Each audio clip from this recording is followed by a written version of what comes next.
aula grava. Pronto. Estamos Rapaz, pra gravando mim, agora. tá bom. Então, começamos a gravar agora, tá, pessoal? Teoricamente, a gente já finalizou o nosso conteúdo, mas como ele foi dado de forma remota, né, com aulas que já estavam gravadas, eu vou revisar com vocês de forma síncrona, né, online, mas de forma síncrona, e daí a gente vai tirando as dúvidas. Obviamente que a gente vai ter que andar um pouco mais rápido. A gente vai revisar o capítulo inteiro de forma síncrona, mas também não podemos andar tão devagar como se estivéssemos vendo pela primeira vez esse conteúdo, tá? Eu vou dar essa colher de chá para vocês por conta, como eu falei para vocês, né, do período que as aulas ficaram gravadas e por conta das férias, que eu sei que vocês acabam esquecendo um pouquinho.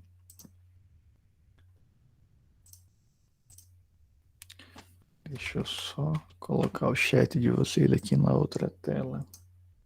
Pronto. Ok. Pois bem, vamos lá revisar a camada de aplicação. Esse comecinho eu lembro que a gente viu de maneira síncrona, tá? Então a gente vai poder passar um pouco mais rápido e vamos pontuando algumas partes que merecem destaque. Tá? Bom, nem sempre a democracia vence, mas ela é extremamente importante. Como a maioria aqui demonstrou o pedido para segunda-feira, a gente deixa para segunda-feira, não tem problema. Então, já vou colocar aqui no Classroom de vocês. Prova segunda-feira.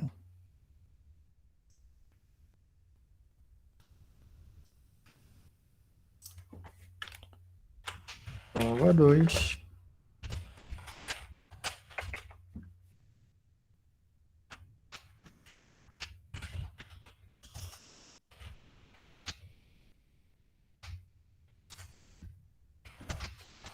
Será dia 9. 9/8.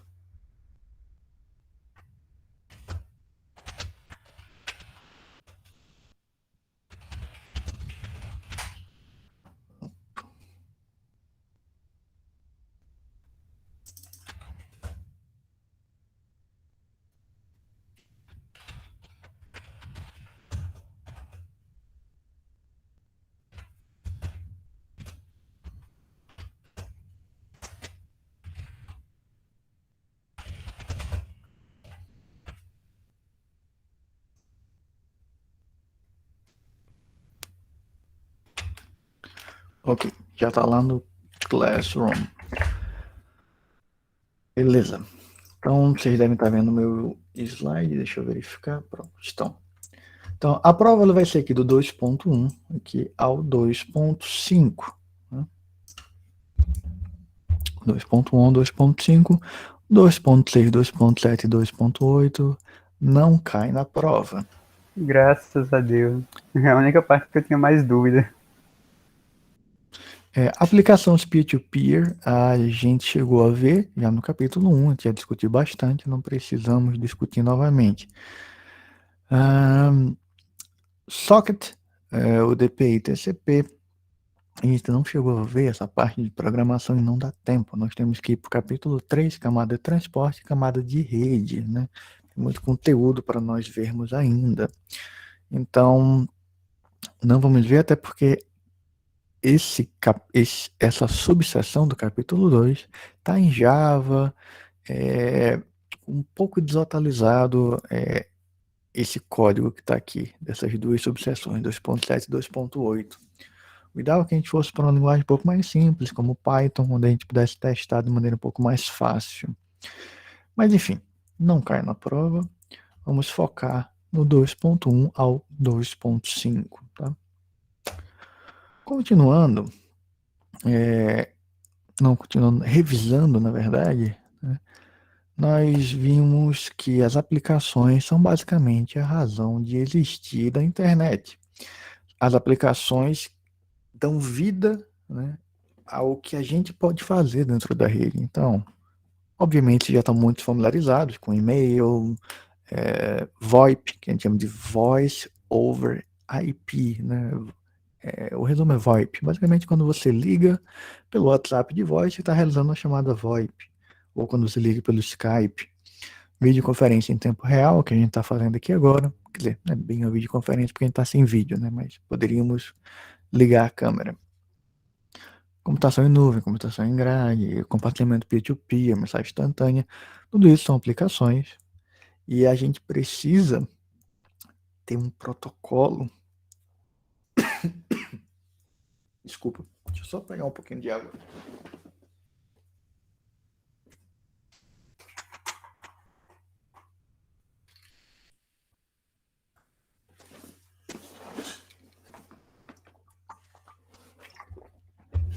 Pronto.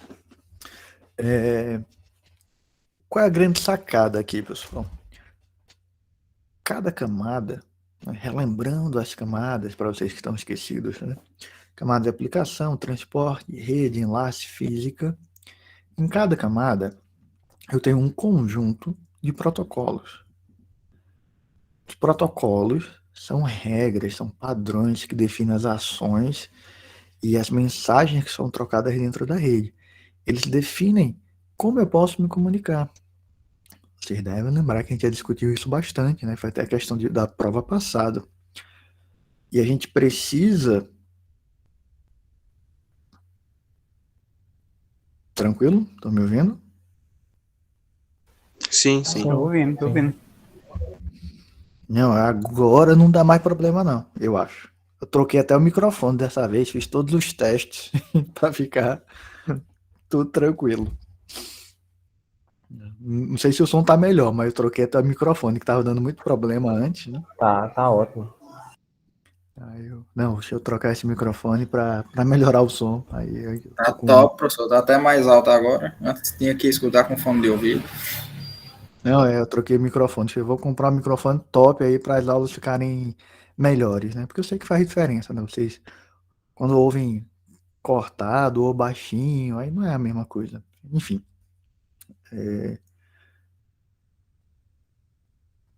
Olha aí. Mas vamos lá. Então, a grande sacada, pessoal, da camada de aplicação é que eu preciso de um protocolo para me comunicar entre esses computadores, entre o computador e o servidor, ou entre os clientes. Eu preciso ter um protocolo que gerencie tudo isso.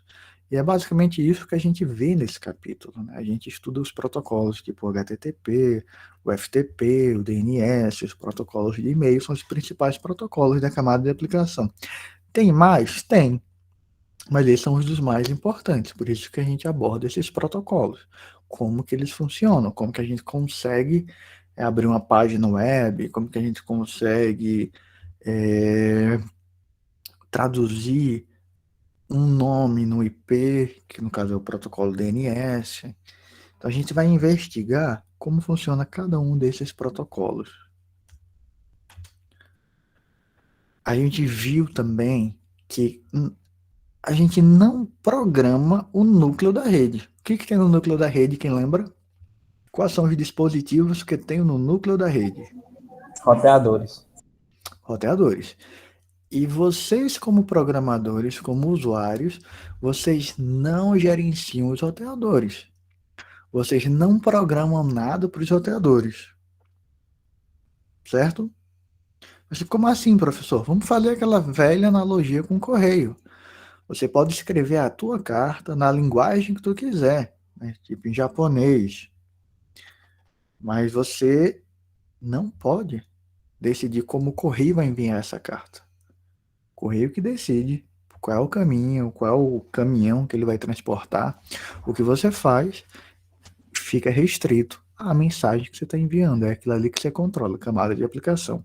Em outras palavras, né, voltando para o mundo da computação, o que você faz é, tu consegue programar teu aplicativo para ele fazer uma determinada ação dentro do sistema operacional. E só, esse é o controle que tu tem. Quando você envia uma mensagem, aí você delega isso para a camada subsequente, que vai enviar esse pacote pela internet, que vai chegar do outro lado. Aí, quando chegar do outro lado, que a aplicação do outro lado recebe, é que ela vai executar alguma ação. Mas você não programa para o núcleo da rede, você não gerencia o núcleo da rede, você utiliza. É como se você tivesse... Como não? Você está utilizando um serviço que é oferecido, que é transportar um pacote de um lado para o outro. Então, basicamente aqui nesse slide, ele destaca: não é preciso escrever software para dispositivos no núcleo da rede. Quem é que gerencia o núcleo da rede? O dono daquela infraestrutura. A Tel, a Oi, a BrisaNet. Ela é dona de uma parte da rede. Como a gente já viu, a internet ela é formada por vários ISPs, né, provedores de serviços de internet, e eles gerenciam aquela infraestrutura. Não a gente, não o usuário. E nem o programador que programa uma aplicação.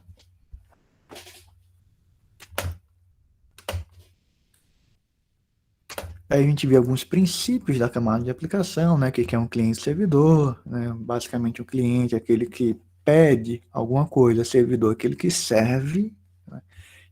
Tem que estar sempre ligado o tempo todo, né? 7 dias na semana, 24 horas por dia, o servidor. O cliente não. Conecta quando ele quer, desliga o computador quando ele quer. Então a gente discutiu já bastante essa parte de cliente-servidor. Alguma dúvida aqui, pessoal, de cliente-servidor? Por mim não, professor. Tranquilo. Show de bola. A gente também teve uma aula só de cloud, né, de cloud computing, né, de computação na nuvem. A gente já viu que quando a gente fala da nuvem, não é um computador que está no céu, né, é um conjunto de computadores, um data center que está em um lugar específico que está executando alguma tarefa para a gente.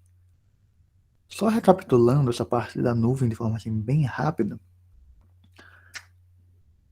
você pode utilizar um editor de texto na nuvem, né, o Google Docs, por exemplo. Então, de qualquer lugar que você esteja no mundo, se você tiver internet, você acessa aquele teu arquivo, você modifica, você consegue até fazer de forma colaborativa, com várias pessoas mexendo no arquivo ao mesmo tempo, porque ele está no servidor na nuvem. Sei lá, nos Estados Unidos, no servidor do Google, onde todo mundo está acessando de lá aquele arquivo.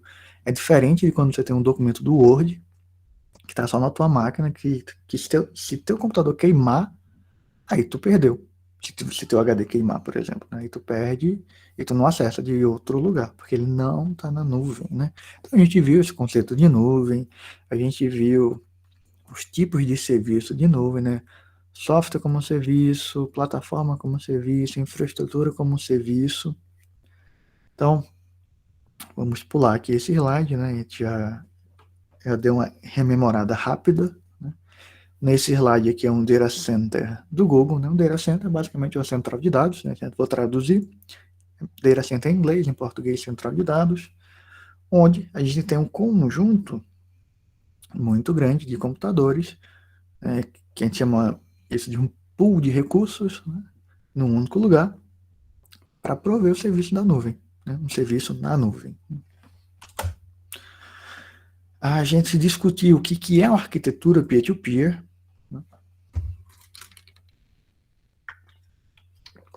a gente viu que na arquitetura peer-to-peer a gente não tem uma divisão clara do que é um cliente, do que é um servidor. O cliente acaba sendo cliente e servidor ao mesmo tempo. O que isso significa? Que além dele requisitar, dele baixar algo, ele está enviando também. É tanto que quando a gente baixa um torrent, né, uma aplicação de torrent, tipo o BitTorrent, o uTorrent ou qualquer outra, você verifica que tem a taxa de download, que é a taxa que você está baixando algo, e ao mesmo tempo você vê ali que a taxa de upload ela não está zero, você está enviando alguma coisa. E você nem mesmo precisa baixar o arquivo inteiro para começar a compartilhar. Lembram disso? Aí no caso aí é 2 em 1, né, professor? Sim, sim. Isso é como se ele fizesse papel de tanto do cliente quanto do servidor na mesma máquina. Antigamente da arquitetura peer-to-peer. Tem algumas características, né, que a gente já falou. Por exemplo, que quanto mais gente numa rede peer-to-peer, melhor, né? Ela é mais escalável, porque quanto mais gente conectado, mais gente vai ter aquele arquivo, a probabilidade é maior, né, de uma pessoa ter aquele arquivo, e Maior daí melhor. velocidade de download. A velocidade de download, ela tem uma característica muito interessante na rede peer-to-peer, porque para a gente ter uma velocidade de download boa, o que é importante? A gente se conecta em vários outros clientes ao mesmo tempo, de forma paralela. Por quê? Porque como eu não tenho um servidor dedicado, com a banda muito grande, porque geralmente é isso, quando eu tenho um servidor centralizado para atender centenas ou milhares de clientes, geralmente ele tem um link muito bom. Então ele consegue atender numa taxa muito alta. A rede peer-to-peer, não. Como você é cliente e servidor ao mesmo tempo, por exemplo, você pode estar numa rede onde sua taxa de upload é 500 kilobytes, 1 mega. Daí o que acontece? Para eu ter uma taxa alta, quando estou transferindo, baixando alguma coisa do BitTorrent, por exemplo, né? Eu preciso me conectar a vários peers, a vários pares ao mesmo tempo. 5, 6, 7, 8 pares. Até porque se um se desconectar, eu me conecto em outro, e daí na minha velocidade não sofre uma queda tão brusca. Então tem essa sacada na rede peer-to-peer. Quando eu começo a baixar alguma coisa, geralmente eu baixo de vários lugares ao mesmo tempo, de vários peers. É o mesmo arquivo, quero baixar aquele seriado, aquele filme. Mas daí eu começo a baixar de vários pares. Obviamente que você vai baixar na mesma parte, partes diferentes. Tá? Beleza? Beleza, professor.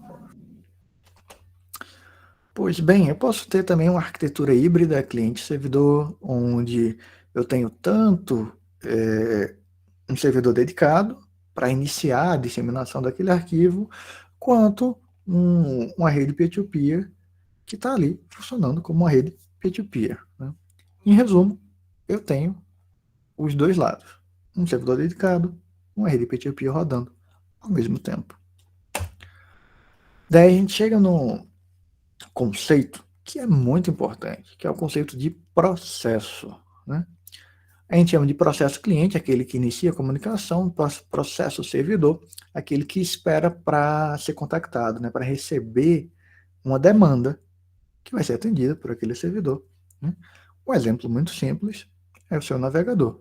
O seu navegador é um cliente, ele inicia um processo cliente, e quando você digita um site e dá um enter, ele manda uma solicitação para o servidor que está aguardando aquela solicitação. A gente chama isso de ouvir, em inglês listen. A gente usa esse mesmo termo em inglês listen, em português ouvir. Ele está ouvindo numa porta específica, o processo servidor, esperando alguém se comunicar naquela porta. Por que eu digo que a gente usa realmente esse termo em inglês, listen? Porque quando a gente vai configurar um servidor web, por exemplo, o Apache, que é um servidor web muito comum, tem lá, listen, porta 80, que é o padrão do servidor web. Então, se a gente for pegar o arquivo de configuração, a gente vai ter que buscar essa palavra listen, que é ouvindo, e se a gente quiser mudar a porta, a gente vai lá e muda a porta, porque ele está ouvindo. Né? Então, um processo nada mais é do que um programa que está em execução. É um programa que está em execução. Seja ele do lado do servidor, seja ele do lado do cliente. Ele está rodando, consumindo recurso, está lá na memória RAM. É um processo, nada mais é do que um programa que está em execução. Vocês viram isso em sistemas operacionais. A gente só está dando o nome aqui de processo cliente, processo servidor. Processo cliente, aquele que inicia a comunicação. Processo servidor, aquele que está aguardando para responder esse pedido. Né? A gente viu um outro conceito, que era o conceito de socket. Né? Vai ficar um pouco mais claro lá na frente o que é um socket, quando a gente estiver vendo camada de transporte. Tá? A gente vai ver número de porta, IP de origem, IP de destino, porta de origem, porta de destino, vai ficar um pouco mais claro. Mas basicamente, um socket, ele é uma interface entre o processo, entre a camada de aplicação e a camada de transporte. Tá? Ele é uma interface de comunicação, é um identificador. Tá? Tá, eu tô passando, como eu falei para vocês, né, um pouco mais rápido, né? Mas se vocês tiverem dúvidas, vocês me falam, porque é uma revisão. Tá, professor, só essa última parte aí desse o socket que eu não lembro muito bem disso aí. Certo. Deixa eu só ver aqui. Joelson perguntou dos slides. Joelson, se tu for. Não tá aqui.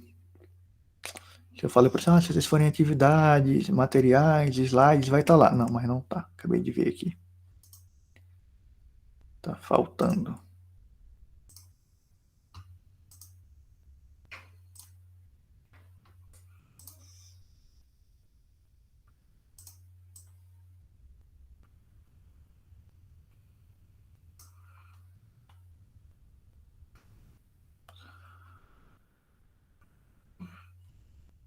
Pronto. Não tá faltando mais agora. Já tá lá no Drive. Quer dizer, no Classroom, no Drive da turma. Tem lá slide 2. Obrigado por lembrar também, Joedson. Né? Jurava que estava lá já. Mas agora tá. Então, respondendo a dúvida aqui de Elder, né? Tá sem o nome aqui, eu tava puxando da memória aqui. Foi mal, eu tô com a conta do irmão. Tudo bem, sem problema. Beleza, é porque tá faltando aqui um slide a mais para ficar um pouco mais claro. Mas é porque é o seguinte, quando a gente se comunica, é um processo de uma ponta a outra, ele precisa ser identificado. Deixa eu ver como que eu explico melhor. De maneira bem simples, é o seguinte: um computador ele é identificado na internet por um IP, beleza? Um computador ele é identificado por um IP. Aham. Mas se eu mando vários pacotes para o mesmo computador, eu chego nesse computador, mas eu não sei para qual processo eu vou, certo? Beleza? Tô entendendo. Para eu saber para qual processo eu vou, eu preciso saber do número da porta, ok?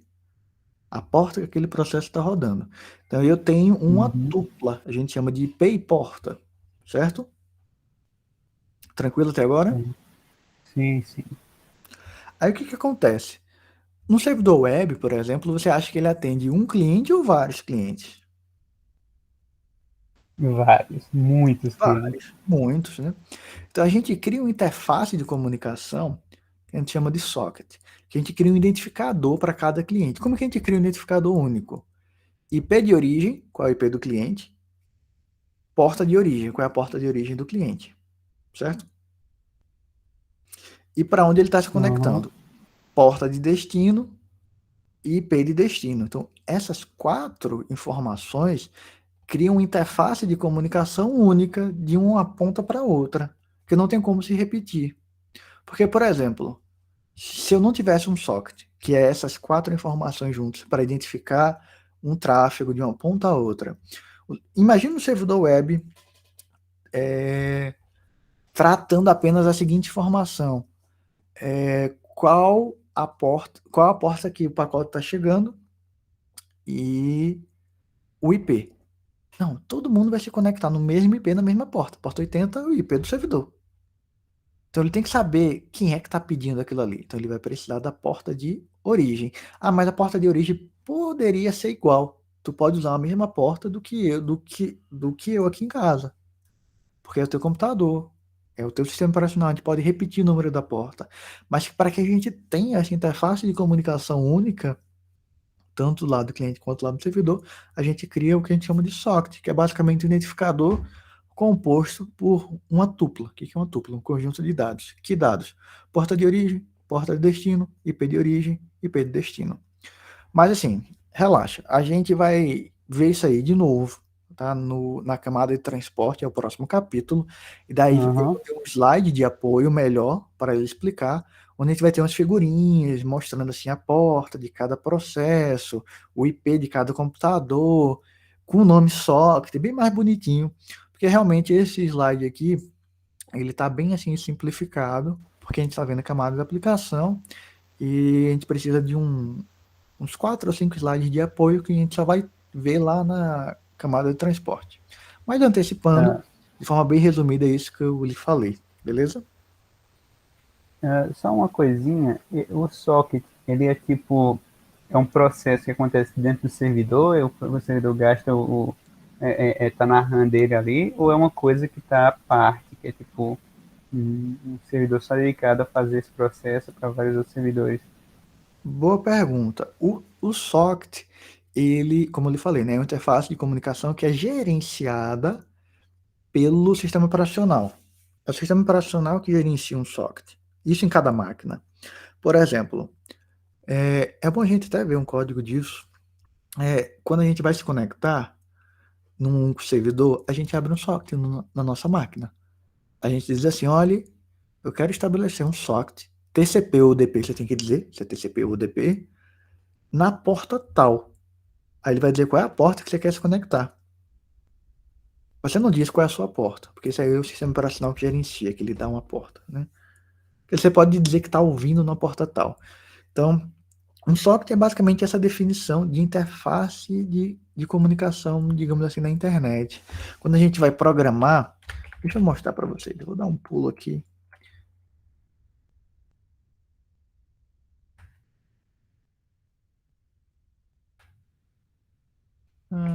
Cadê? Tá chegando. Só. Aqui é um exemplo de socket em Java. Você está pagando Java já? A maioria de vocês, eu acho, né? Sim. Aqui. Beleza. Aqui ele está criando um socket UDP lá do servidor. Tá? Então ele tem aqui o UDP Server, isso aqui é a classe, né? Aí eu estou declarando aqui Public Static Void Main, minha função principal. Aí eu tenho um objeto aqui, ó, Datagram Socket. Isso aqui é a classe, né? O objeto é esse aqui. Então esse aqui é meu objeto.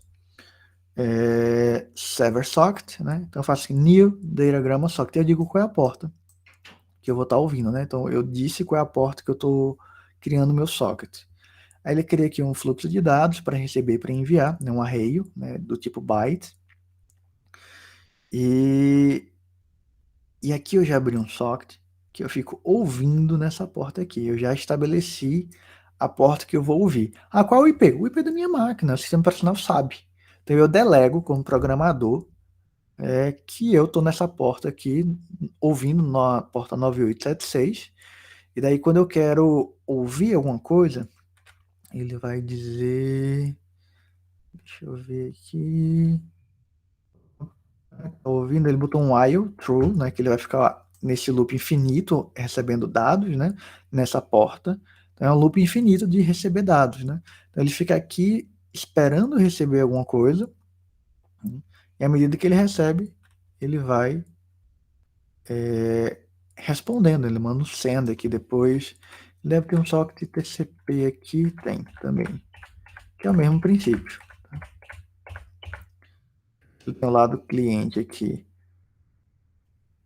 O lado cliente e o lado servidor. Mesma coisa. Eu vou abrir aqui um server socket e eu inicializo aqui o meu objeto, digo qual é a porta que eu vou estar ouvindo, coloco aqui um loop infinito, que aqui é o lado do servidor. Do lado cliente, eu vou abrir um socket aqui e eu preciso contactar o servidor. Então eu vou dizer qual é a porta que eu vou me conectar, qual é o servidor que eu quero alcançar. Isso aqui é só um exemplo, né, bem simples em Java. Provavelmente nem funciona mais esse código, porque ele é muito antigo.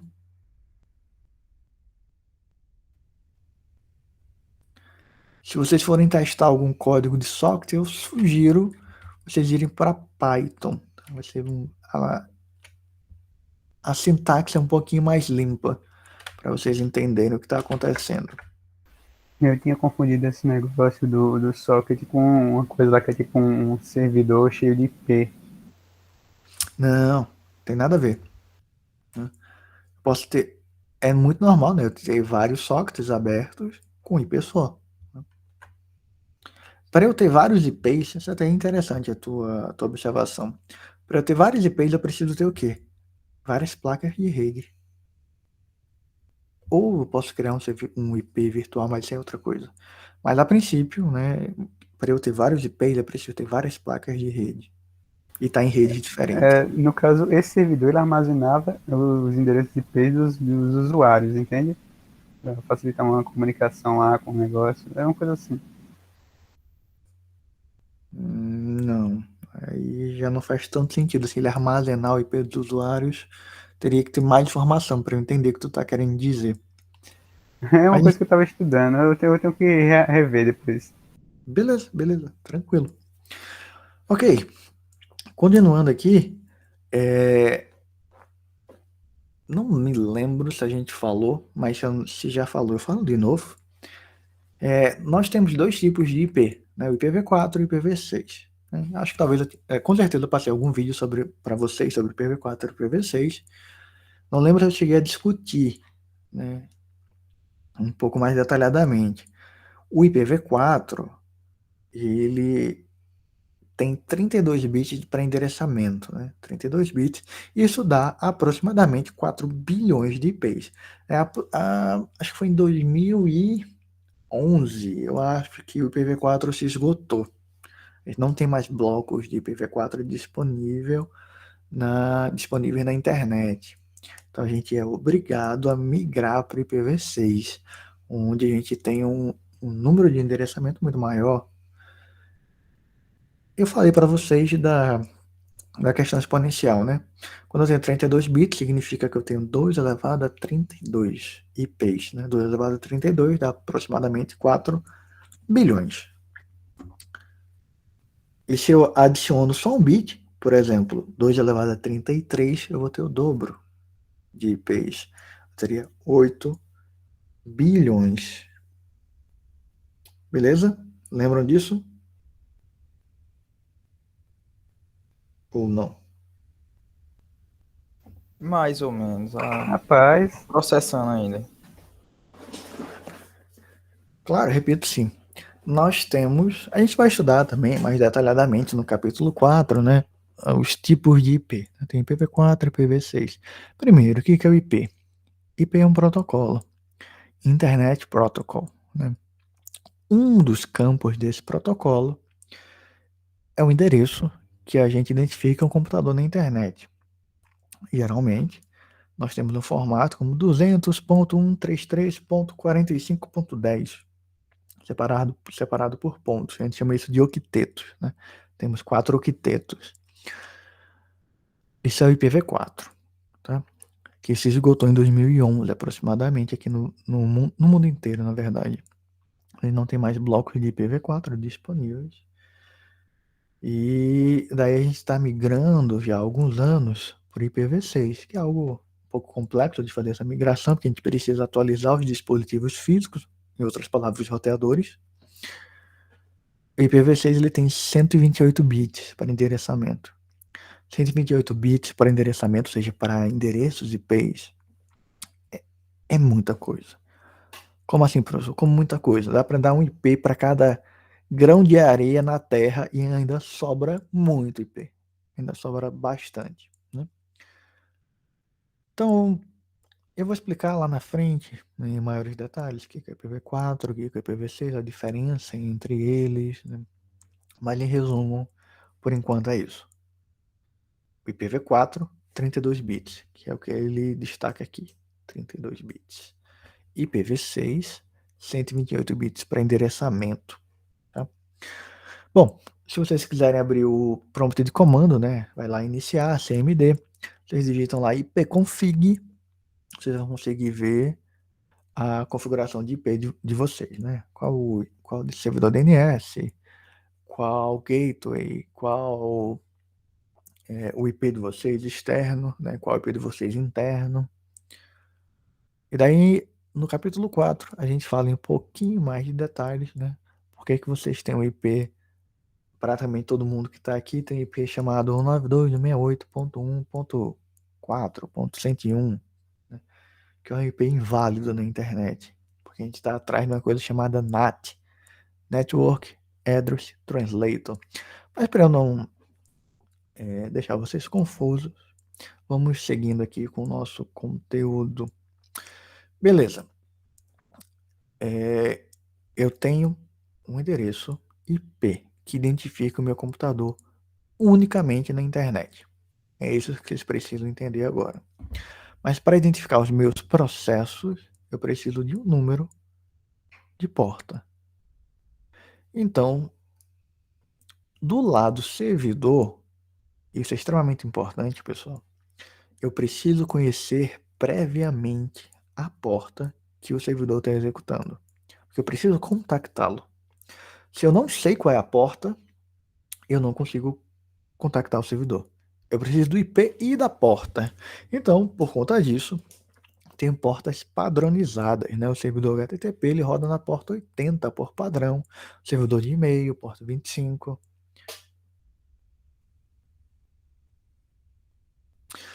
Isso, quando você... Uma observação, Helder. Quando você está rodando um servidor, provavelmente, né, chuto que seja um CS da vida, você fala, eu vou ser o servidor aqui, aí tu bota o CS, né? Aí tu é o servidor, aí o pessoal vai precisar acessar a tua máquina. Então, geralmente, tu precisa desbloquear algumas portas no firewall para o pessoal conectar em você, no teu servidor, né? Não, beleza. Eu sou do tempo do CS, então é o exemplo que eu acho que talvez você já tenha jogado.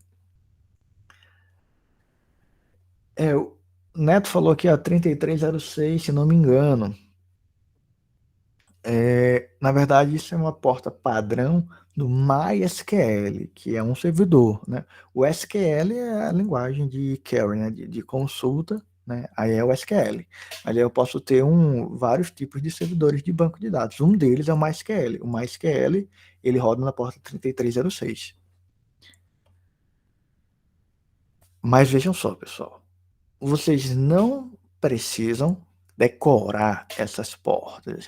Meu Deus, qual é a porta do Telnet? Qual é a porta do SSH? Vocês precisam entender o porquê que eu preciso saber dessa porta.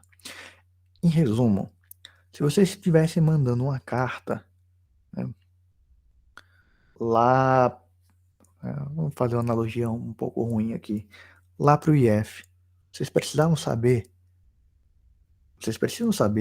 do endereço. Você não tem como mandar a carta. Vocês precisam saber, por exemplo, qual é a pessoa que vai receber a carta, se você quer direcionar para algum setor específico. Imagine que o endereço geral lá na BR 232, quilômetro 508 é o endereço do IF. Mas você precisa saber qual é o setor e a pessoa que vai receber. Imagine isso aí como uma porta, porque você vai direcionar para um setor específico. Se você não sabe, como é que tu vai enviar a tua carta? Como é que tu vai estabelecer o primeiro contato? Perceba que para o IF responder, tanto faz qual é o teu endereço. Não dá para o IF ficar mudando de endereço. Vou mudar para o EREM. Aí como é que tu ia mandar uma carta? Se o IF fica mudando de lugar, ou mudando de...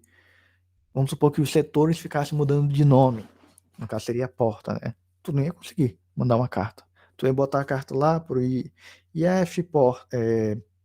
IF Sertão, quilômetro 508, BR-232, sentido Recife, setor tal, mas setor tal não existe, mudou. Aí tu, mandei minha carta, ninguém vai receber. É basicamente isso, fazendo uma analogia bem grosseira. Do lado servidor, eu preciso ter um processo rodando em uma porta específica. Eu preciso conhecer essa porta. Eu preciso saber qual é o IP daquele servidor e preciso saber qual é a porta. Então, é por isso que o teu navegador, toda vez que vai se conectar em um site, ele se conecta na porta 80, é a porta padrão. Ele vai tentar contactar um servidor na porta 80, né? E ele vai descobrir o IP e a porta é 80, né? O IP ele vai descobrir através do DNS, que a gente vai falar lá na frente. Então, do lado do servidor, a porta tem que ser bem conhecida. Do lado do cliente, tanto faz. O cliente não necessariamente ele precisa ter a porta padronizada. Pelo contrário, geralmente a porta do cliente é aleatória.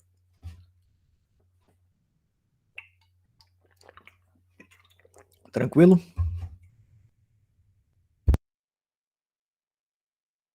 Tranquilo. Beleza. A gente já falou sobre o que é um protocolo, a gente já falou o que é um RFC, né? Request for Comment, a gente já falou do IETF, né? Internet Engineering Task Force. Então, vocês já sabem como é que se cria um protocolo, um RFC, o processo. Vocês já sabem, ou deveriam saber. Se não sabem é porque esqueceram, ou estavam dormindo durante a aula. A gente já falou o que é interoperabilidade, né? Lembro que alguns de vocês estavam tentando falar sem travar a língua, né? Então, basicamente, recapitulando, interoperabilidade é a capacidade que uma aplicação, um computador tem, ou um sistema operacional tem, de executar uma aplicação de forma interoperável. Ou seja, não expliquei nada, mas eu vou explicar melhor. Eu vou pegar especificamente o exemplo do HTTP, para não confundir vocês, porque dá para a gente empregar esse conceito de interoperabilidade para muitas coisas dentro de computação. Vamos pegar para a camada de aplicação, que é o que a gente está tratando aqui. Eu posso ter um servidor web, o Apache, ou eu posso ter um outro servidor web, que é o Glassfish. Eles podem estar rodando no Windows, eles podem estar rodando no Linux. O cliente, ele pode estar rodando um Chrome no Windows ou no Linux. Ele pode estar rodando Internet Explorer, o Edge, o IceWeasel, o Opera, qualquer outro navegador. Eles conseguem se comunicar, não é algo restrito. Ou seja, nesse caso, há algo que a gente chama de interoperabilidade. Eles conseguem conversar entre si falando uma linguagem padronizada. Isso só acontece por conta de um protocolo que é aberto, que é público, que é o HTTP. Então, o protocolo público ele permite que haja interoperabilidade. Eu tenho sistemas diferentes, códigos diferentes, aplicações diferentes conversando entre si de maneira harmônica. A gente chama isso de interoperabilidade. Beleza? Eu vou dar um contra-exemplo onde não tem interoperabilidade no Skype. O Skype só conversa com o Skype. Você tem que instalar o Skype numa máquina e o Skype na outra, porque o código é um protocolo fechado. Eu não tenho como implementar algo que se comunique com o Skype, porque eu não sei qual é o protocolo que ele conversa. Óbvio que uma aplicação que fala Skype e outra que fala Skype, eles sabem o protocolo para conversar entre si. Protocolo da camada de aplicação. Né? Mas como o protocolo é fechado, eu não consigo criar algo que se comunique com o Skype. Só a Microsoft, né, que comprou o Skype há alguns anos atrás. Então, isso é um protocolo proprietário. Beleza? Beleza. Ficou mais claro? Tranquilo. Show de bola. Aí a gente viu Caiu aqui que... bem quando o professor estava explicando. Eita, depois tu dá uma olhadinha lá no vídeo, pra gente Beleza. não demorar muito. Vixe, que a gente já tá um pouquinho atrasado, já vai dar 8 horas já. Só tem mais meia horinha. E a gente chegou nem na metade. Senão não dá pra fazer a prova segunda. Quer dizer, dá sim, a gente vai fazer de todo jeito. Aí, segunda, pessoal, é a prova. E na quinta, vamos fazer o seguinte: na quinta eu vou continuar revisando, mas se não der tempo, né? Eu vou até onde der, mas quando tiver faltando meia horinha, eu vou parar na quinta-feira e eu vou abrir para perguntas. Eu já passei uma lista para vocês bem antes do. Bem antes não. Umas 2 semanas, pelo que eu me recordo, antes do recesso de vocês, né, das férias. Então já tem uma lista. Tentem fazer a lista, né? Na E prova não vai cair sobre aqueles processos, né? Aqueles processos, não, aqueles Esses protocolos, vai? Não sei, que protocolos. Teve alguns protocolos que teve, né, no conteúdo. E o professor explicou Ah, direitinho como é sim. que eles funcionavam cada um. Não, vai cair. Veja, se for HTTP, se for DNS, se for. É o que está dentro do 2.1, 2.5. Agora, se forem alguns vídeos que eu passei para vocês sobre alguns conceitos, tipo computação na névoa, não, isso aí não vai cair, eu não vou cobrar de vocês, tá? Mas eu vou Ah, cobrar beleza. do 2.1 ao 2.5, né? Os protocolos que a gente viu foram basicamente o que está dentro do Kurose, né? E-mail, DNS, web, né, FTP, então basicamente são esses protocolos que vão cair na prova, tá? Beleza? Aham, beleza. Pois bem, continuando aqui, nós vimos que cada aplicação tem algumas características que elas necessitam para funcionar. Eu tenho uma aplicação, ela tem uma característica, não é bem uma característica, ela tem uma necessidade para funcionar bem. Quem joga, qual é a principal característica, qual é a principal necessidade para poder jogar um jogo online? É o quê? FPS. E também Ping Ping baixo. um alto. ping baixo, né? É, ping baixo, ping baixo. O pessoal sempre fala, eu tô com ping alto, tá muito ruim, não sei o que, taraná.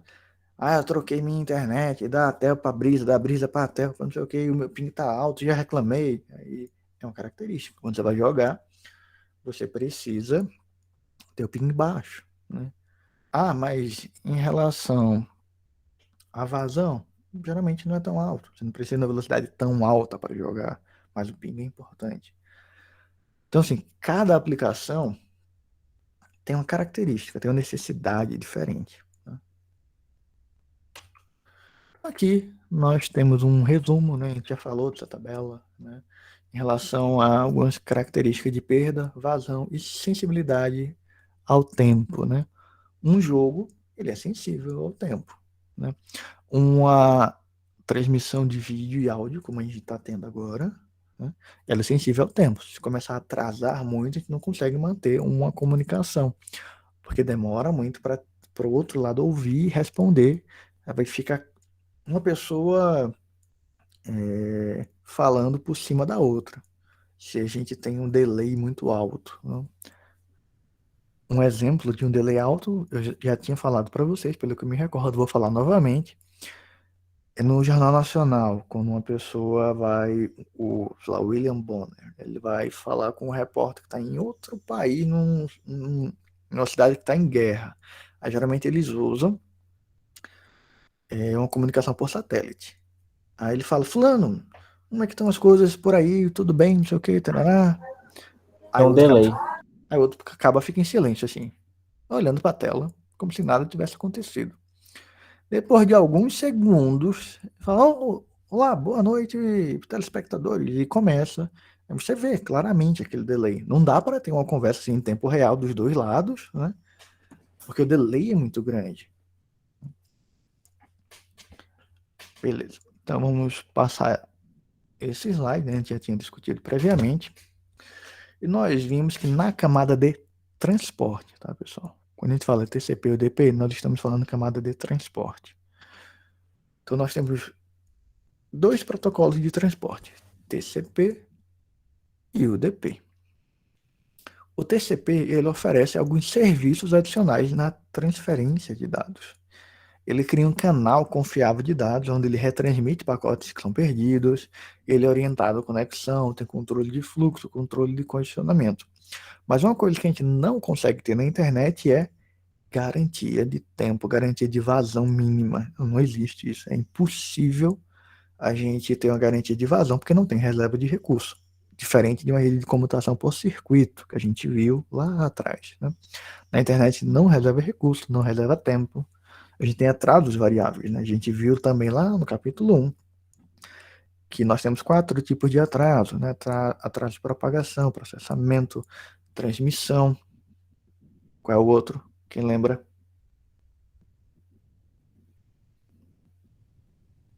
Vazão.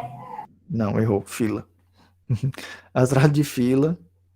Tem atraso de transmissão, que basicamente depende da vazão, né? Mas basicamente são esses 4 atrasos, né? Atraso de fila, que é o tempo que o pacote fica na fila. Atraso de fila e processamento, que são os 2 primeiros que a gente vê, né? A gente vê o de fila, de processamento, que é o atraso do tempo do pacote ser processado na entrada do roteador até a saída. Depois a gente vê o de transmissão e propagação. Esses 4 tipos de atraso. Como a gente não controla, a gente não pode dizer que tem um atraso mínimo, que se garante, né? Aí vai que um roteador ele fica sobrecarregado, o atraso de fila sobe pra caramba, do outro também. Então não tem como a gente garantir. Nem atraso, nem vazão. Tá? Então o TCP, ele é orientado à conexão. Ele estabelece uma conexão antes. Ele pergunta, opa, posso abrir a conexão? O outro lado diz, pode. Daí ele inicia a conexão. Se o outro lado não responde, ele nem manda os pacotes. Diferente do DP, que ele manda os pacotes, ele não está nem aí se o outro lado está recebendo ou não, ele não tem confirmação, ele só manda os pacotes, ele não tem controle de fluxo, controle de congestionamento, ele só cria um canal para envio dos dados. Tá? Então aqui são algumas aplicações. Espero que fique óbvio para vocês por que cada aplicação usa o TCP ou o UDP. Como apenas o TCP provê confiabilidade, né? Lembrando que a gente discutiu bastante isso.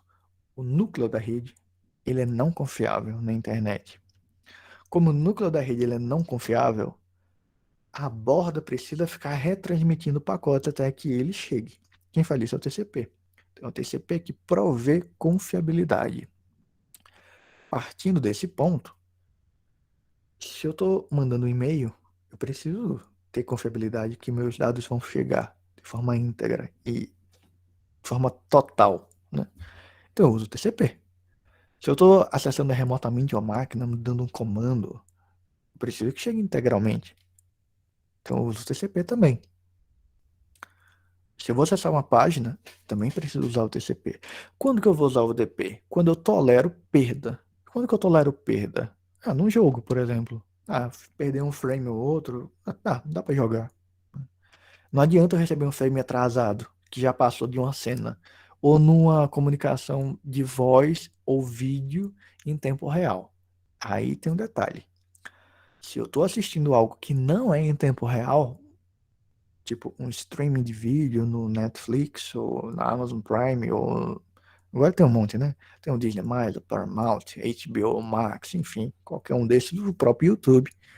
Eu não tenho necessidade de receber os dados em tempo real.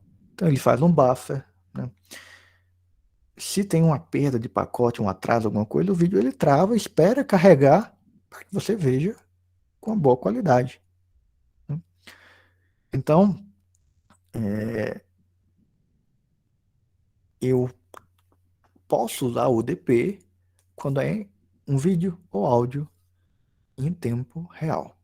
Tá? Beleza, então partimos aqui agora para os protocolos. Tranquilo até aqui? Tranquilo, de boa. Beleza, então vamos lá para o HTTP, ver se a gente consegue finalizar o HTTP hoje. E a gente revisa esses 3 últimos tópicos, FTP, correio eletrônico e DNS na próxima aula. E segunda prova. Vamos lá.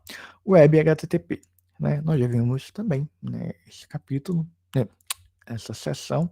Então vamos recapitular alguns pontos importantes. Primeiro ponto extremamente importante. Uma página web ela é formada por objetos.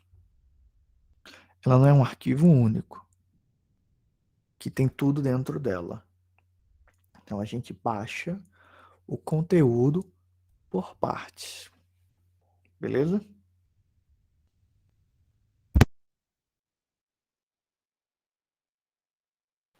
Beleza. O que eu quero dizer com isso? Né? Baixo conteúdo por partes. Quais são os objetos que compõem uma página? Imagens, né? Animações, vídeos, áudio, scripts. Tudo isso são objetos que compõem uma página. Então, quando eu boto lá o endereço de uma página tal, dou um enter, o que acontece? Eu baixo o arquivo HTML que me direciona para todos os outros objetos. Então, eu vou solicitar cada objeto de forma individual. É por isso que quando você está numa conexão não tão rápida, você começa a abrir uma página, você clica, né, digita e dá um enter, e você começa a ver as fotos carregando aos poucos. Mas a página está lá já com texto. Por quê? Porque a imagem é um objeto independente que eu solicito de forma posterior. Primeiro eu solicito a página para eu ter conhecimento dos objetos que compõem aquela página. Para então eu solicitar cada objeto de forma única. Beleza? Beleza. Beleza.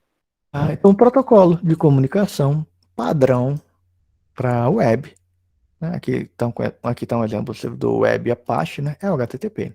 Hypertext Transfer Protocol, né? HTTP.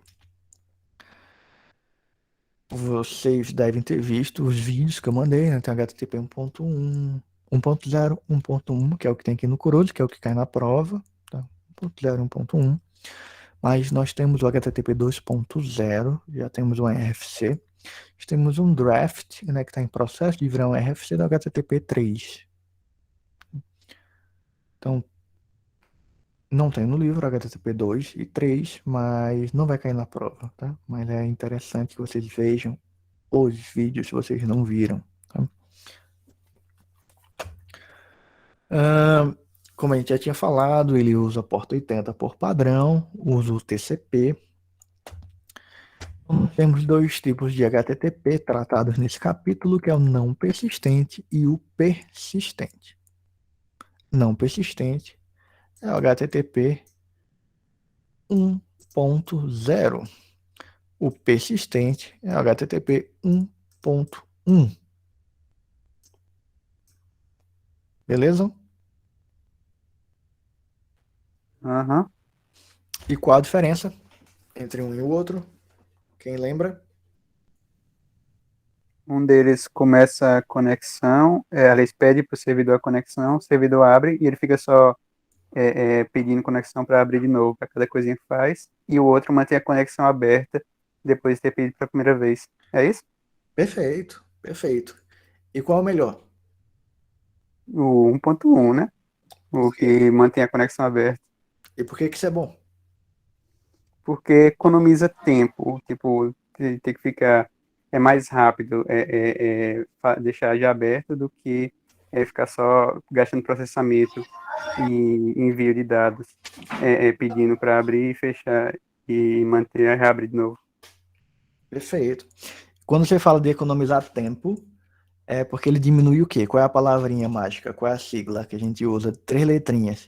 Ele gasta o que é menos? R, já não vou lembrar da sigla não. Mas é a questão do tempo de resposta, né?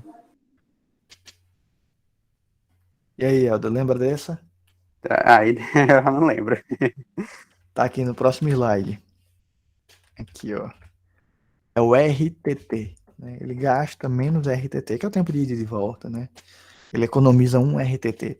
Mas é isso mesmo, né? Beleza. É isso mesmo que tu falou. Né? Tem um ponto. De verdade. Na prova. Me lembra depois. Vou lembrar. Beleza. Então, basicamente, o que Helder falou é o seguinte, pessoal. Vou tentar explicar agora de forma um pouco mais longa. Tá? O HTTP não persistente, eu abro uma conexão. O que é abrir uma conexão? Como eu estou utilizando o TCP, aí a gente vai ter que remeter a um conceito anterior, que eu falei para vocês, que o TCP ele é orientado à conexão. O que é um protocolo orientado à conexão? É um protocolo que, ao pedir algo, né? Ele fala assim, opa, posso abrir uma conexão? A outra vai dizer, pode. E aí sim eu peço algo. Ou seja, eu vou ter esse comportamento aqui, ó. Eu vou pedir para abrir a conexão com o servidor vai dizer que eu posso abrir. E aí sim eu vou pedir a página e receber. Ah, professor, por que essa setinha aqui tá fininha, essa outra também, só a última que tá maior? Porque é aqui que ele está recebendo a página, o dado. Ele está recebendo mais dados aqui, porque é a página propriamente dita. Aqui foi só um pedido de abertura de conexão. Aqui foi o OK. E aqui foi a solicitação do pedido da página. Aqui, né? E aqui é o recebimento, na última etapa. Então, o que acontece, né? Se eu já estou com a conexão estabelecida, a conexão ela já está aberta, eu só peço e recebo o objeto. Peço um novo objeto e recebo. Peço um novo objeto e recebo. Mas se eu fecho a conexão para cada objeto, olha só, se eu fecho a conexão para cada objeto, abri a conexão, deu OK, pedi a página e recebi. Aí eu vi que tem uma imagem para pedir. Aí eu falei, opa, posso abrir uma conexão? Pode. Me dê essa imagem. Aí ele te dá essa imagem. Veja que eu gastei mais tempo. Porque eu precisei abrir a conexão de novo. Eu gastei um RTT a mais. O que é RTT? É o tempo de ida e de volta do pacote, né? Ou seja, esse tempo aqui, ó, de eu pedir ao servidor e voltar alguma coisa, é o RTT. É um acrônimo, né, que a gente já tinha falado sobre isso, que significa Round Trip Time, tempo de ida e de volta do pacote. Quando você dá um ping, é o RTT. Ah, meu ping está tanto para o servidor. É o RTT. É o tempo do teu pacote ir e voltar do servidor. Beleza? Claro aqui? Tranquilo. Então, basicamente, no HTTP não persistente, HTTP não persistente, eu vou ter sempre 2 RTTs mais o tempo de transmissão. Porque eu vou ter que abrir a conexão, depois pedir e receber. No HTTP persistente, não. Eu deixo a conexão aberta e aí eu só faço solicitar os objetos. Então eu ganho tempo, né? Então HTTP 1.1, né? Quando a gente fala de HTTP persistente, eu estou falando do HTTP 1.1. Então ele é mais eficiente. Aqui é um exemplo de mensagem HTTP, um pedaço do cabeçalho, tá? É um outro conceito que a gente falou bastante, cabeçalho do protocolo. Uma coisa é carga útil, são meus dados propriamente ditos. Outra coisa são cabeçalhos, que são informações necessárias para que o pacote seja enviado e recebido, né? Quando a gente fala de cabeçalho, uma analogia muito simples é o que tu coloca na carta, que é o remetente, o destinatário, o CEP, a rua, o número, todas aquelas informações são informações necessárias para que a tua carta chegue. Não é a carga útil. A carga útil é o que está dentro do envelope. Então, esse aqui é o cabeçalho do HTTP, né, de forma resumida. Então, ele está dizendo aqui o método, né, que é o GET. Eu estou pedindo, estou solicitando algo para o servidor, utilizando o HTTP 1.1. Está dizendo aqui a versão. Está dizendo aqui qual é o host. Está dizendo o que eu estou pedindo aqui é a página HTML. Está dizendo qual é o navegador que eu estou usando. User Agent é o navegador que eu estou utilizando. A língua, né, basicamente, que é francesa, não necessariamente eu preciso especificar a língua, e não necessariamente ele vai atender. Eu posso botar aqui em inglês, francês, japonês. Se o servidor não tiver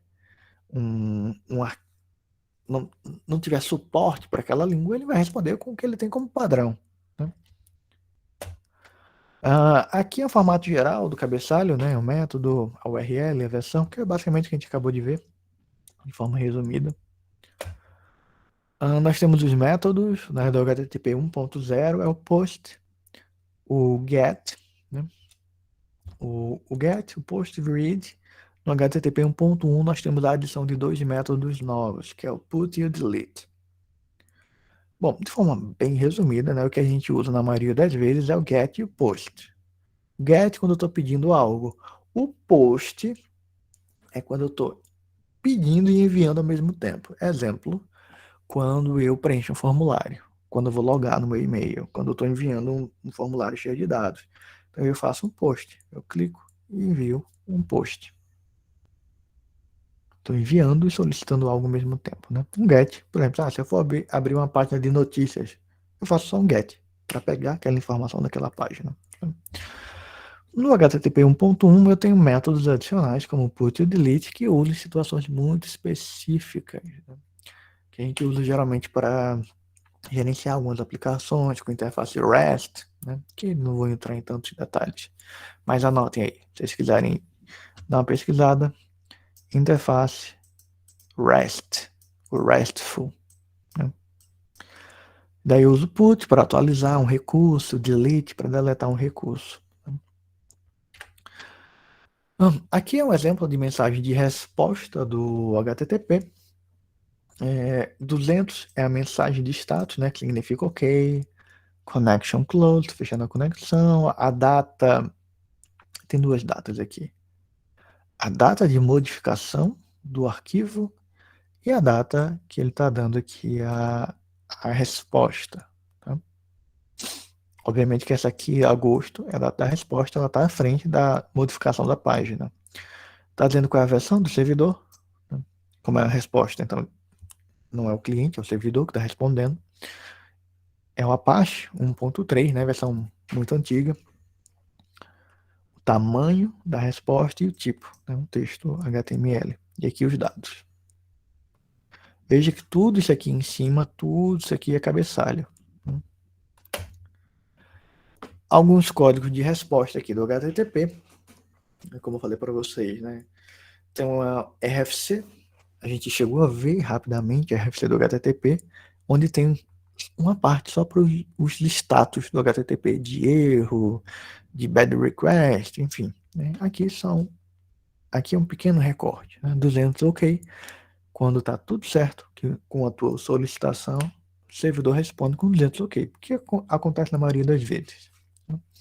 Mas pode acontecer algum problema. Por exemplo, uma página que o servidor não tem mais, que é muito comum também. A gente recebe um not found 404. Né? Um bad request, a mensagem não está bem formada, ou algo que foi movido para uma outra pasta, moved permanently, né? Ou quando você solicita uma versão HTTP, por exemplo, quero que o servidor responda com HTTP 3.0. Aí o servidor não suporta, ele vai te dar uma mensagem de erro 505. HTTP version not supported. Aqui é um exemplo com o Telnet, que é o login remoto. Geralmente não funciona mais isso aqui com os servidores web atuais, tá?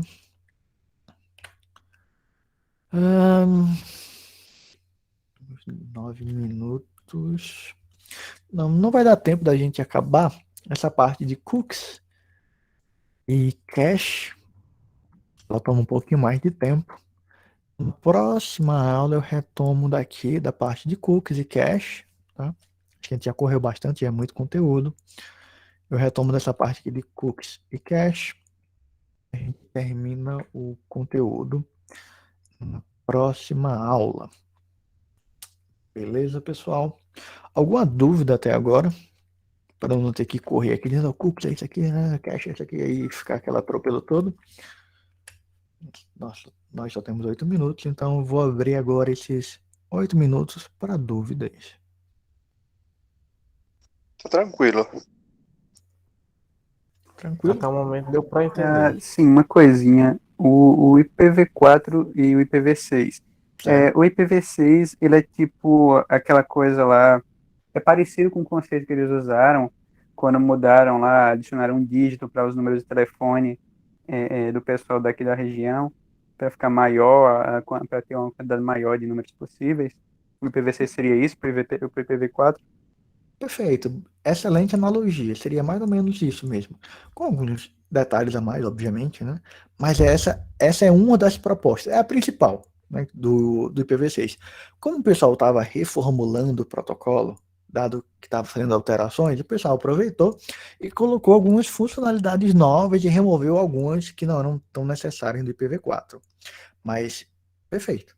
A princípio, a grande modificação do IPv6 é essa, é ter, digamos assim, não é bem um dígito a mais, mas bits a mais para endereçamento. Perfeito. Analogia excelente. Mas também com uma certa cautela, porque o IPv6 ele tem alguns serviços a mais que o IPv4 não tem, justamente pelo que eu acabei de falar. Pelo pessoal estar modificando a versão do IPv4 para o IPv6, o pessoal aproveitou e fez algumas melhorias, né? Mas o ponto fundamental é esse. Ele deixou de ter 32 bits para ter 128. E isso é tão impactante porque é uma função exponencial, né? 2 elevado a n. O número, n é o número de bits. Eu tenho 2 elevado a 32, dá 4 bilhões. 2 elevado a 128, não dá nem para escrever esse número aqui na tela. É um número assim gigantesco. Tá? Se vocês lembrarem, eu falei da historinha até do jogo de xadrez, né? Que 2 elevado a 64 dos grãos de trigo no tabuleiro de xadrez, dobrando, né? 1, 2, 4, 8, até a última casa do xadrez é um número assim gigantesco, que o rei não tinha como pagar esse quantitativo, né? Para quem lembrar da história. Beleza. É que eu realmente não tinha entendido isso aí, mas agora eu entendi. Beleza. E aí, pessoal, alguma outra dúvida?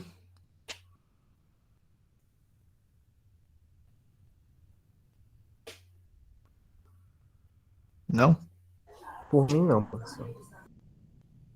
Como que ninguém tem nenhuma dúvida? Calma, tem uma dúvida aqui, eu só tô formulando ela, só um segundo. Em qual sentido da vida, né? Ninguém tem essa resposta. Isso é uma dúvida muito pertinente.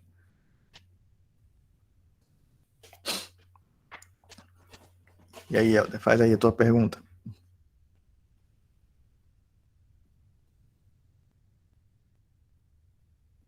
Ah, tá. Qual o servidor específico que. Ah, não, peraí.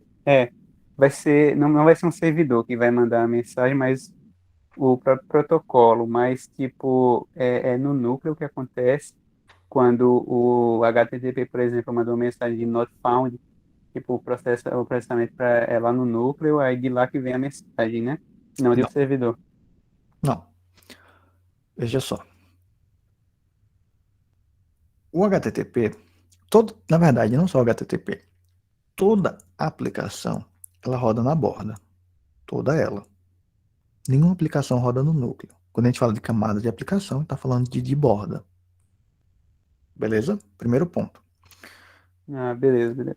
Aí, vamos pegar duas situações aqui para isso ficar claro. É uma dúvida muito pertinente. Vamos supor que o servidor está fora do ar. Primeira situação. Se o servidor está fora do ar, ele não dá nenhuma resposta, porque ele nem funcionando ele está. Então, nem mensagem de erro ele vai dar, nem 200, nem 404, nada, porque ele está fora do ar. Você não consegue nem chegar no servidor, porque ou ele não está rodando aquela porta, ou porque o computador, o servidor, está desligado, você não tem resposta. Mas quando você tem uma mensagem 404, especificamente nesse ponto que tu tocou, o servidor está rodando, ele está funcionando, e ele recebeu a tua mensagem. O que aconteceu? Tu clicou para um link que apontou para um objeto que não existe mais. Pode ser uma imagem, pode ser uma página. É muito frequente, dentro de uma página, o pessoal colocar um link para uma outra página que já não existe mais. Foi atualizada, foi removida, daí acaba clicou quando falou para o servidor web, o cliente, né? Opa, eu quero abrir página tal, tal, tal. Dá o caminho, né? Aí o servidor web, opa, peraí, deixa eu olhar. Não tem não essa página aqui. O que ele faz? Responde com 404. O núcleo, imagina o núcleo como o correio não tá nem aí. Né? Ele é só o entregador da mensagem. Se a mensagem tem 404, tem 200, ele tá nem aí. Ele só vai entregar. Beleza? Beleza, entendi. Então, tipo, todos os servidores vão ter esses protocolos, esses protocolozinhos que, no caso de alguma coisa, envia tal mensagem, certo? Sim. Ok. É só que eu pensava que era uma coisa que fosse mais abrangente, tipo, fosse antes de chegar nos servidores. Algo assim. Não é perfeito, tô dúvida. É muito pertinente. Não, o núcleo ele é totalmente alheio. Ele não sabe. É como o correio mesmo, assim, muito semelhante, né? Eu mando a mensagem, né, como cliente, o correio vai lá entregar, mas o correio, assim, ele não abre, ele não sabe o que tem lá dentro. Ele tá nem aí, porque tá dentro da minha mensagem, né? No caso da internet, ele não tá nem aí mesmo. Inclusive, ele pode até perder aquilo ali e não entregar. E se ele não entregar, por conta de um questionamento, de um roteador, ele nem avisa que deletou, que descartou aquele pacote, né? Quem tem que ficar checando são tanto o cliente quanto o servidor, né? São quem está na borda, que verifica quando a gente usa o TCP. Eles ficam retransmitindo mensagem, se ela não chega, se chegou corrompida, etc. Né? Beleza, era só essa minha dúvida. As minhas dúvidas. Beleza, dá tempo de mais um, se alguém tiver. Última Professor, dúvida. por que utilizar o UDP se ele não dá questão de confiança e tudo mais, e o TCP parece ser um protocolo melhor? Porque algumas aplicações não precisam do serviço que o TCP oferece, como, por exemplo, vídeo e áudio em tempo real. Não precisa que eu retransmita um frame, né, que foi perdido, porque não adianta. Se eu estou falando, que nem a gente está conversando aqui agora, não adianta você receber a minha voz que foi perdida. Tu ouve picotando um pouco e bola para frente. Não adianta ficar retransmitindo. Você não vai esperar, dado que eu estou falando sem parar, etc. Né? Não adianta eu retransmitir. Então, depende da característica da aplicação que eu estou utilizando. Algumas aplicações, elas não necessitam de retransmissão. Se ela não necessita de retransmissão, não tem para que eu utilizar o TCP, por exemplo. São casos pontuais que remetem a uma aplicação em tempo real. Né? Tipo, videoconferência, voz sobre IP, um jogo. Né? Beleza? Entendi, professor. Tranquilo. Mas aí, no caso, o contraposto seria e-mail, por exemplo. O e-mail tem que chegar íntegro. Se eu perder um pacote, eu tenho que retransmitir, porque ele tem que chegar inteiro. Não posso entregar o e-mail faltando uma parte do e-mail. Tem que chegar todo. Né? Aí, nesse caso, tem que usar o TCP. Né? A maioria das aplicações utilizam TCP. Beleza? Então é isso. Professor, só para eu colocar nas minhas anotações, quantos dígitos tem cada um, IPv4 e 6? IPv4, 32 bits. 32. IPv6, 128. 128. Nossa, aumentou, viu o negócio? Bastante, bastante. Pois beleza, pessoal, é isso. Uma boa semana para vocês, uma boa noite. A gente se vê amanhã para quem está pagando o projeto integrador. Para quem não está pagando o projeto integrador, a gente se vê na quinta-feira. Até mais, pessoal. Uma excelente Boa noite. para vocês. Boa, pessoal. Boa noite. Até, professor. Boa noite. Um abraço.